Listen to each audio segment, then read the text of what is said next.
Well, after that inspiring speech, I will definitely be flying Qatar Airways. Bismillahirrahmanirrahim. Assalamualaikum warahmatullahi wabarakatuh. And a very good day to all distinguished leaders, friends, and members of our shared community. We gather today under the banner of the kindness movement, a theme that is simple in its expression, yet profound in its meaning. Much will be said about sustainability, about systems, strategies, and scale. But allow me to bring us to something far more fundamental, something smaller. 15 seconds. In our pursuit of progress in building economies, advancing technologies, and shaping the future of our region, we must not overlook what truly sustains us. Not infrastructure, not institutions, but humanity. Not long ago, in a quiet, ordinary moment, I encountered someone many might not notice. A woman working with quiet dignity far from home. I was about to walk past, but I paused for just 15 seconds. 15 seconds to acknowledge her, 15 seconds to ask how she was, 15 seconds to see her, not for what she does, but for who she is. In that brief moment, there were tears in her eyes. And I was reminded that even the smallest act of kindness can reach places words cannot. In life, we are often reminded that those entrusted with responsibility are given opportunities to serve. But kindness is not defined by position, it is defined by intention. It is not measured by how much we give, but by how sincerely we give it. Around the world, there are models that remind us of this simple truth. One that I find deeply meaningful is the work of SECAM Initiative, an economy of love.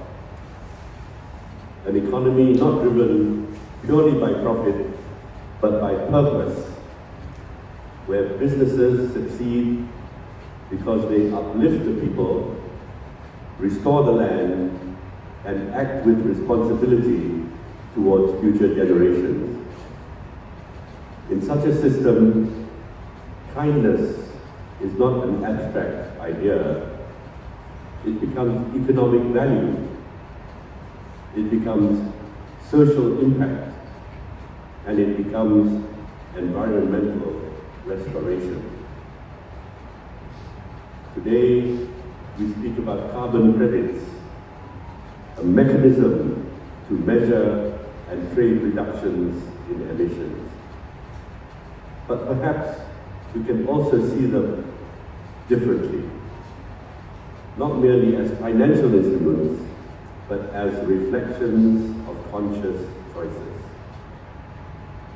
Because every effort to restore a forest, to protect a river, to reduce harm to our planet, begins with a decision to care, a decision to act with responsibility, a decision rooted in kindness. In this way, even carbon credits can be seen as the outcome of kindness. Kindness towards our planet and towards one another. The kindness movement speaks of peace for planet, prosperity for people. But peace does not begin in policy. It begins in the human heart. It begins in the choices we make each day to be patient, to listen, to acknowledge one another with dignity and respect. So today, I offer a simple reflection, a practice that requires no title, no wealth, no authority, only awareness, and 15 seconds. Each day, you can ask yourself, who have I truly seen today? Who have I acknowledged beyond their role? Who have I uplifted, even in the smallest way? If each of us commits to this, not as an initiative, but as a way of life, we will begin to transform not only our organizations, but our societies. Because when people feel seen, they feel valued. When they feel valued, they begin to give. And when kindness becomes a shared habit, it creates something far greater than policy or program. It creates trust.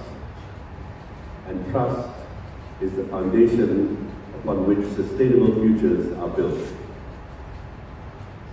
Kalau ada sumur di ladang, boleh tak kita menumpang mandi? Kalau ada umur yang panjang, boleh tak kita berbuat budi? So let us not be overwhelmed by the scale of what we seek to achieve. Instead, let us begin with something small.